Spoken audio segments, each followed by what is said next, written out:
Talent ng TV5, binaboy din ng independent contractor. Matapos ang nangyari sa anak ni Nino Mulak, naglabasan ang mga kapareho ring na biktima umano sa mga panghahalay. Isa na rito ang isang talent ng TV5 na nagsumbong sa programa mismo ni Senator Raffy Tulfo na ini-ere din sa TV5. Ayon sa salaysay ng talent na nagrereklamo, nagsimula siyang magtrabaho bilang researcher ng programang Budol Alert noon lamang July 15, 2024. Naganap daw ang pang-aabuso sa kanya sa isang hotel sa Pasig City noong July 23, 2024. Niyaya siya umano ni Hinko na mag-inuman sila sa isang bar sa poblasyon Makati City. Nalasing daw siya ng husto kaya hindi niya nagawang manlaban ng isa katuparan Hinko ang panghahalay sa kanya sa loob ng hotel room. Lahat ng talent. Ang nireklamo mong program manager? Ito po si Cliff Ginko po. Cliff Ginko. Anong Matagal ginawa? na po siya sa TV5 po. Ano po? Matagal na po siya sa TV5 po. Itong si Cliff Ginko. Parang narinig ko nga. Nagana po kasi ako nun.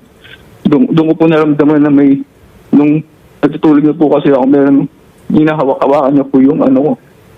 Tapos po, hindi po akong makalaban kasi nga po lasing na lasing po talaga ako nun. Dahil wala po akong, galing parang 5 hours pa po yung biyahe ko nun eh. Tapos po kakakain ko lang din. Hinawak-hawakan niya po yung ari ko, tapos ini-stroke niya po. Tapos po, pinipilit niya rin po yung ari po niya. Tapos sinubo niya rin po yung sa akin po. Tapos, hindi ko na po rin hindi ko na rin po nalabanan kasi nga po, sobrang hina ko po nun. Ang kaya ko na lang pong gawin. Hindi ko hawakan yung ari po niya. Ganun po yung nangyari. Nagising na lang din ba ako nakatabi ko siya. Pero naghahalong takot at galit po yung nararamdaman ko sa kanya. Pero hindi po ako nagpahalata na galit. Tapos po, after po nun, pinag-grab pa po niya ako pa uwi para hindi ako pag-isipan ng masama. And then dumiretso na po ako sa action center para magsabi po. Tapos po punta pa ako sa mga pulis. I'll give you until 5 o'clock.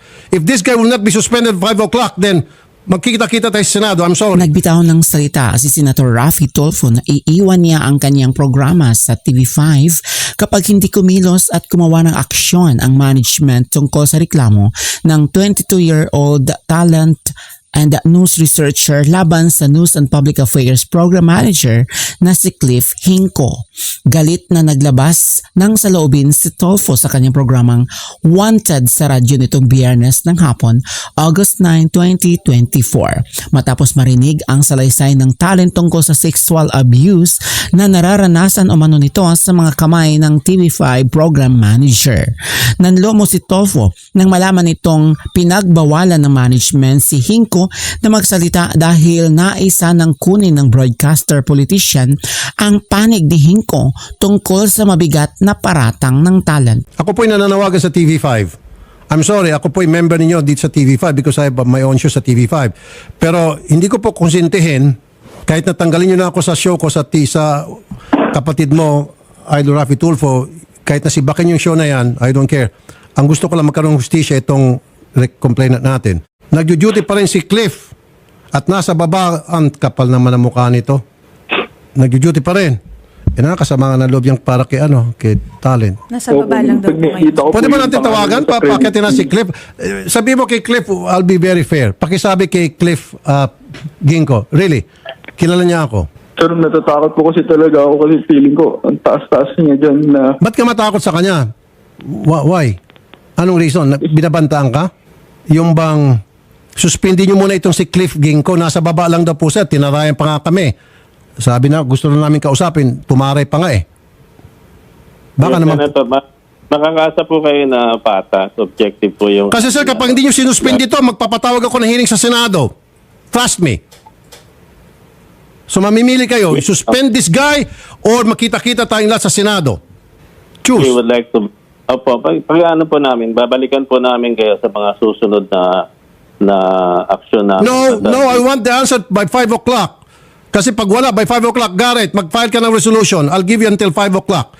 If this guy will not be suspended 5 o'clock, then magkikita-kita tayo sa Senado. I'm sorry. Ipapatawag Clear kita, sir. copy po, Senator. Yes po, we have jurisdiction over them. Mr. Dahil Santos, po sila ipapatawag ay- kita. Kasama si Madam Lucy Cruz Valdez. Kayong dalawa, patatawag ko. Yes po, sir, in the Committee of Public Services. Mr. and Santos. Franchises po. Yeah po, we take note of that. Salamat po, sir. Get your act together, sir. Opo, salamat. I want this guy suspended. Kung nagagawa ko to sa mga police, what's so special about this guy?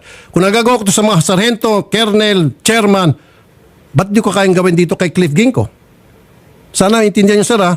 Ang dami ko nang pasuspindi, ang dami ko nang pasibak ng mga general pa, ba't di ko pwedeng gawin kay Cliff Ginko?